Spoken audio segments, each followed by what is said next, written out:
ఇవాల్టి రెసిపీ వచ్చేసి paneer fried rice. Paneer fried rice కోసం ఫస్ట్ అయితే మనం ఫస్ట్ పన్నీర్ని మ్యాగ్నేట్ చేసి ఉంచుకోవాలి. పన్నీర్లో ఏమేమి వేసుకోవాలంటే మనం చిల్లీ పౌడర్, అల్లం వెల్లుల్లి పేస్ట్, పసుపు, ధనియా పౌడర్, గరం మసాలా, తర్వాత హాఫ్ చెక్క లెమన్ పిండుకొని, అలానే కొంచెం కార్న్ ఫ్లోర్, అలానే కొంచెం రైస్ ఫ్లోర్, ఇవన్నీ కలిపి బాగా మిక్స్ చేసుకోవాలి. తగినంత ఉప్పు, అలానే నేను కొంచెం కలర్ యాడ్ చేసుకున్నాను. ఈ ఫ్రైకి తగినంత ఆయిల్ పెట్టి ఇవన్నీ ఈ విధంగా పన్నీర్ని మనం మ్యాగ్నేట్ చేసి ఉంచుకున్న పన్నీర్ని ఈ విధంగా డీప్ ఫ్రై చేసుకోవాలి. చేసి ఉంచుకున్న పన్నీర్ మొత్తం ఈ విధంగా డీప్ ఫ్రై చేసి ఉంచుకోవాలి. ఫ్రైడ్ రైస్ కోసం మనము రైస్ని పొడి పొడిగా ఉడికించి ఉంచుకోవాలి. నేను యూజ్ చేస్తున్న vegetables cabbage, carrot, beans, capsicum, 2 green chillies ఇలా మధ్యలో కట్ చేసుకొని యాడ్ చేసుకోవాలి. కొత్తిమీర, అలానే ఆనియన్స్.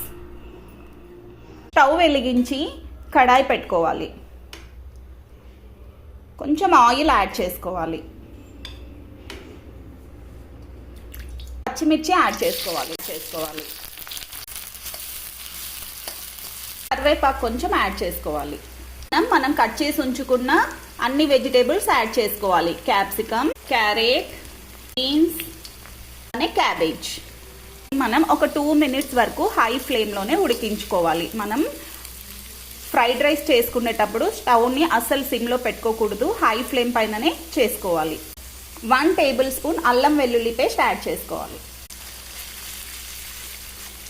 కొంచెం పుదీనా, కొత్తిమీర యాడ్ చేసుకోవాలి.